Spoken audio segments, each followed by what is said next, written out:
restricted their ability to The question Neighbourhood Watch suspects conference before was bringing certainly them an to a court. extravaganza. This It was matter beamed via was satellite from a recently central venue at satisfactorily Sydney's resolved. Town Hall to 20 locations around the state.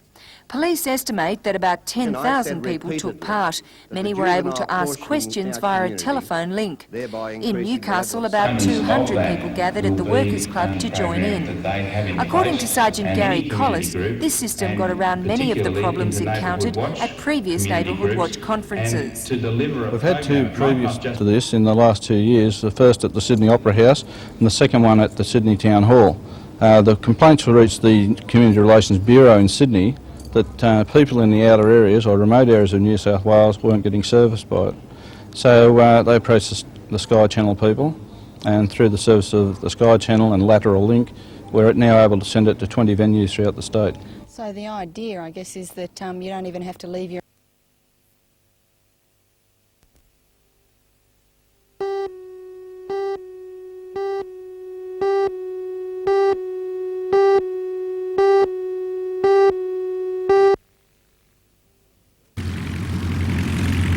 Rutherford Airfield was alive at first light as adventurous aviators braved the cold to tackle the last leg of a two-day vintage Tiger Moth air race.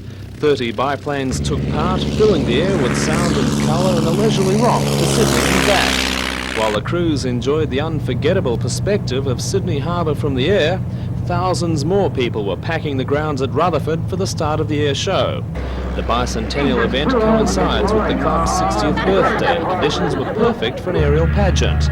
The return of the air race signalled the start of a hectic program. The sky was literally the limit for those daring aerobatic pilots who put on a series of breathtaking manoeuvres. Crowds strained at the barricades to watch the madcap antics of old favourites like the Desert Patrol, legendary characters from Red Baron to Biggles and the Gudgeon Pin. But for the aircraft enthusiasts, nothing compared to the spectacle of the Warbirds. Aircraft that have become legends like the Spitfire, the Mustang and the Sea Fury powered through their paces in a finale which transfixed the earthbound audience.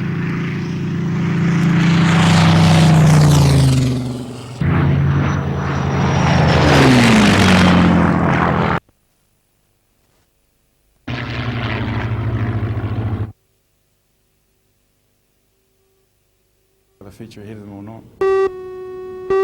Thanks very much, Sam. Coast is a very... Yes, Maitland District Highway Patrol is putting the display together with the help of Lions clubs and other community groups. Some of the most sophisticated radar equipment used by police will be on show, including the slant Doppler stationary radar.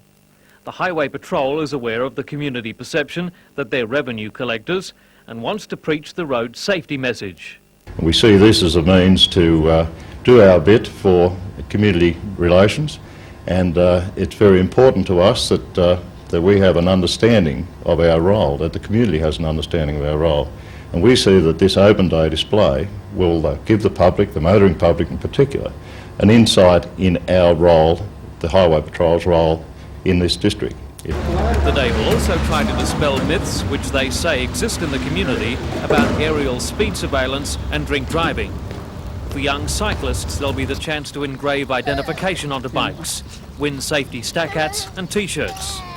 High-speed pursuit vehicles and a BMW patrol bike will also be on show. The Road Safety Expo will be on at Rutherford High Assembly Hall from 10 a.m. to 4 p.m. this Sunday.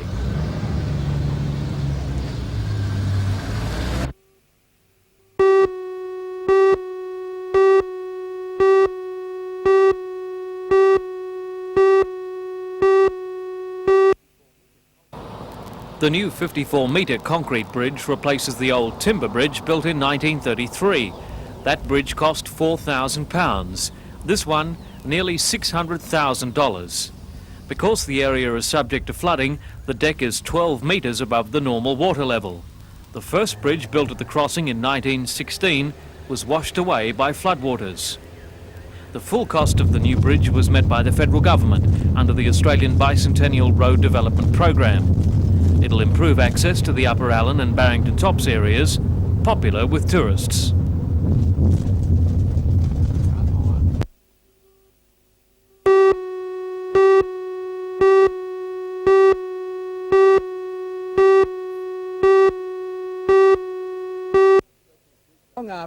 Despite the impressive big names such as Ron Gibbs, Chris Close and Billy Johnson, the Giants have had a disappointing entry into the Winfield Cup. The Wooden Spooners' only win so far, a remarkable 25-22 triumph over the Brisbane Broncos before a home crowd. The Giants' efforts have been hampered by penalties for illegal play. 4 first graders have been sin-binned in 13 matches, including Jim Cowell, sent off last weekend for this high tackle on Tigers fullback Peter Cameron. When the Knights come up against the Giants for the first time, the locals won't be wearing the underdog label. The Knights' 3 wins and a draw puts them 2 places above the Giants, with Footy Tab giving the latter a 6.5-point start on Sunday. However, Knights captain Sam Stewart says in some ways that will make the game harder. This is the first game where we are expected to win, as opposed to playing the teams like North, Balmain, Parramatta. We're expected to lose. So in this time we've got everything to lose and in some ways nothing to gain. If we lose, we can lose a bit of credibility, and when we win, we're expected to win. To have any chance of winning, the Knights must throw off memories of last week's decimation at the hands of Eastern Suburbs, a game they lost 24-12. Stewart says the team has trained hard and will not be making the same mistakes.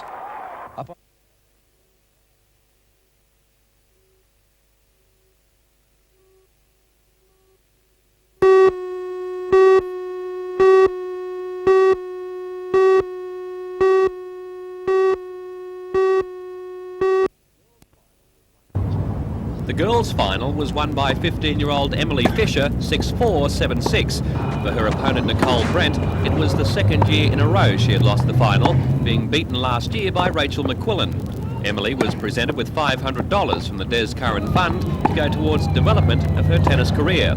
Another junior girl, Kylie Hunt, also received $500. In the boys' final, William O'Neill downed title holder Richard Nichols in 3 sets, 7-6, love 6, 6-4. Both youngsters also received $500 from the Des Curran Fund.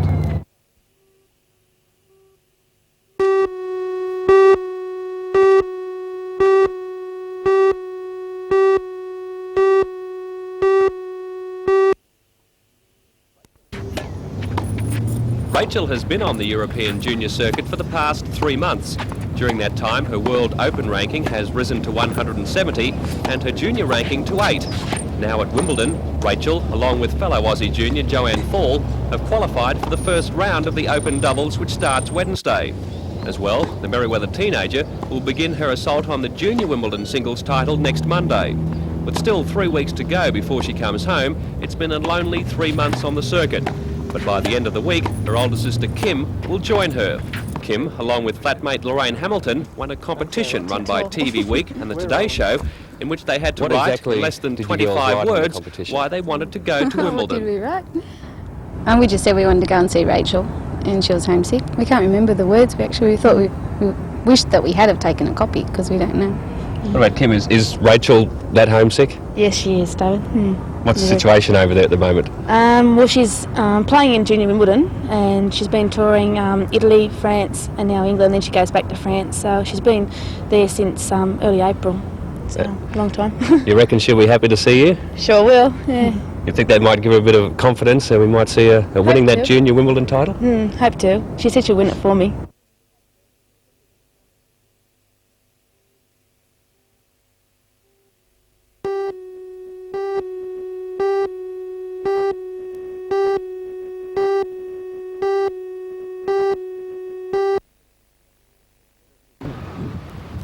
The Minister's announcement of a stocktake of government land along the existing railway line between Honeysuckle Goods Yard and Newcastle Station is in line with party policy of selling surplus assets and reinvesting the proceeds in commercial development. The second stage of the plan will be to define the needs of commuters in Newcastle's CBD and then ask developers for solutions. Novo Rail Consortium spokesman Justin Davies says the Minister's interest in Newcastle's growth is encouraging. Of that land. I think he's really keen to see something happen in Newcastle, and we're delighted by this, and we'll certainly be expressing our interest to do a development in the area. The Department of State Development will consider a number of plans, then balance those against public reaction, but Mr Davies believes the Novo Rail will have a head start. The Minister has promised that he'll have the stock take done and will be calling for expressions of interest, and we'll certainly be the first cab off the rank in that regard. We certainly are going to express our interest in providing something for the future of Newcastle CBD.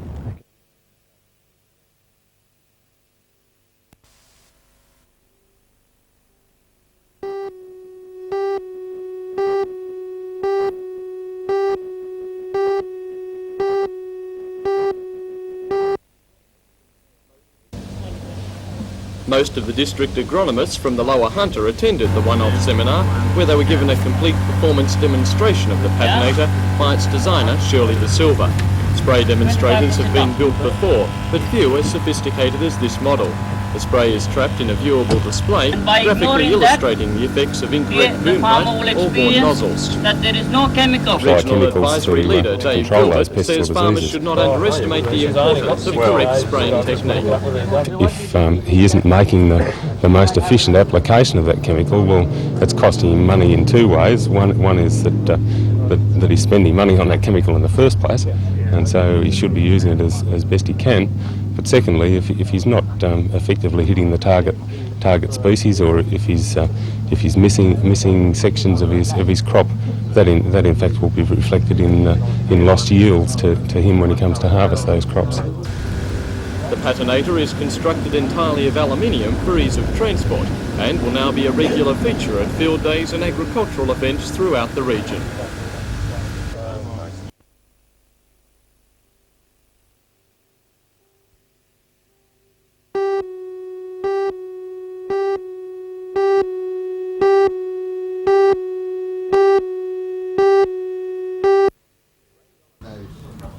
The raid on a suburban home in Tanambit recovered a virtual warehouse of stolen property. Police expect to spend days sorting through hundreds of items, including clothing, stereos, power tools, kitchen appliances, weapons, televisions, VCRs and tapes, all allegedly the result of local robberies dating back to November last year.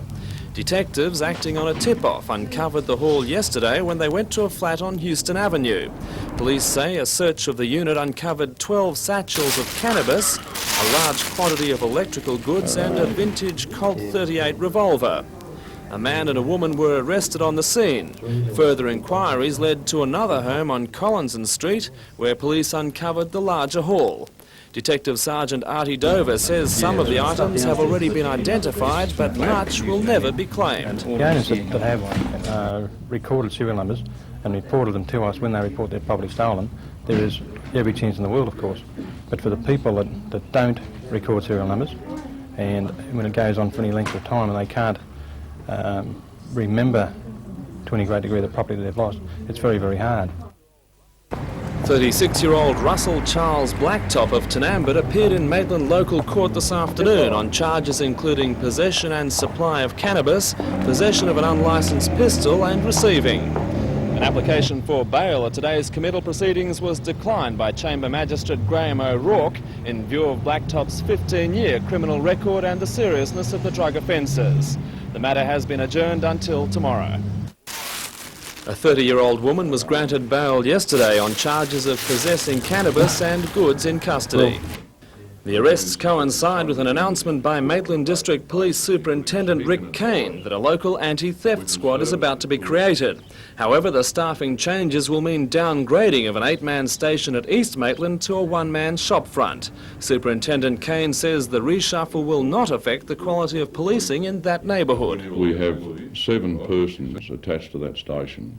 Out of the 7, 4 of them very senior police that spend most of their day sitting in the court at East Maitland looking after the court. Now this is not good. Those senior police are needed out on the street.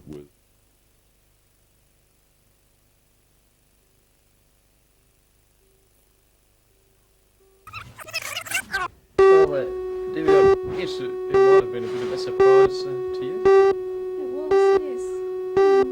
Didn't expect to fall pregnant at the same time as a twin sister. Entries were down by several hundred on previous runs, organisers blaming some of the drop on this morning's wintry conditions. Nevertheless, 850 braved the cold to sign up for one of 2 runs. Competitors in the 10.7 kilometre circuit were the first off. The fun run has been organised annually for the past 9 years by the New Lambton Rotary Club. This year the club estimates the event has raised $6,000, which will go toward Rotary International's battle to rid the world of polio. The more popular run this morning was the 4-kilometre course, which attracted athletes of all sizes. The mini-run circuit took runners from the ISC around Griffiths Road, Brown Road and Lambton Road. Jason Caldwell was the first of the short circuit runners home, crossing the line in 13.5 minutes, seconds ahead of 15-year-old Craig Turnbull. Many were still finishing the mini-run when 20-year-old David Rundle crossed the line for the open title in the 10-kilometre run. David's time of 33 minutes was just good enough to hold Mike Beastie in second place. David recently won the junior steeplechase event at a national athletics meet and says he was more than happy with his performance. It was pretty flat and it was a good course. It was cold. It wasn't hot, so it was good fun. How does the cold affect it? It makes it a bit easier. Don't get too hot. Well, someone there very close behind you. Was it a battle all the way? No, we virtually ran together and I just ran harder at the end just to get away from him. The first woman home was 15-year-old Paula Tagg, who easily won her division, crossing the line unchallenged in 41 minutes 21 seconds.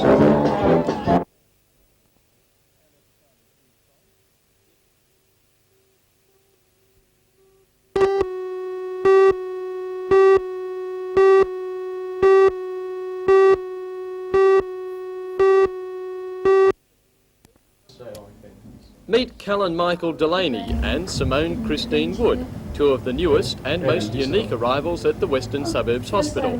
Callan and Simone were born less than 3 hours apart on Friday afternoon. That in itself is not unusual, but add to it that Callan's mother Debbie and Simone's mother Tracy are sisters, and it is quite out of the ordinary. However, Debbie and Tracy are not just sisters, but twins, themselves born 7 minutes apart, and now living within 4 blocks of each other. Combine that with the fact that both youngsters were exactly a week overdue, and the coincidence becomes incredible. Tracy and Debbie say they were as surprised as anyone. Was, yes. Didn't expect to fall pregnant at the same time as a twin sister. And what did the family think of it when they found out? They were ecstatic. They liked grandchildren, so we were both pregnant at the same time. It was a bonus. And after such an extraordinary beginning, it's not hard to imagine Callan and Simone sharing many more experiences in the years to come. I think the kids will grow up together really well and probably big parties. Every few years you can have a combined birthday, I suppose. Oh yes, I'd say that's the way it's going to work out.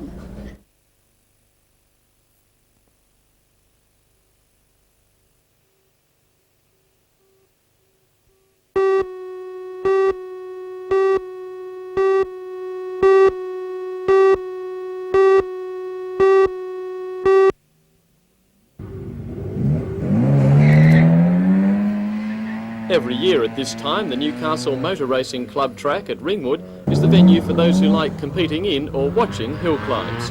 The 510-metre track was built by the club 2 years ago and is unique in the New South Wales hill climbing circuit. Drivers start and finish at the same spot, their second attempt carrying straight on from the first.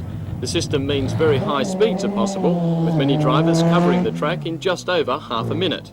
Today, 55 vehicles competed in 20 different categories, ranging from custom-built models to road sedans. As usual, the fastest times were recorded by the specially constructed hill climbing vehicles, such as Ken Norton's blue Remlin Ford. Norton took line honours today, completing his fastest circuit in 31.05 seconds.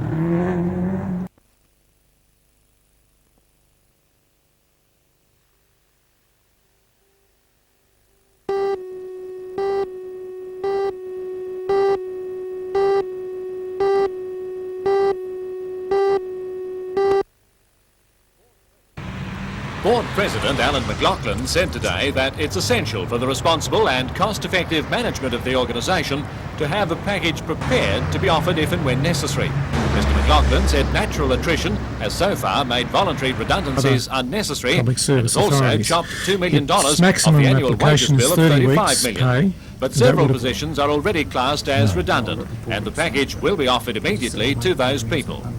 It would only apply to people who are in positions already identified as redundant, and we haven't made any decision about targeting other areas in the board's workforce.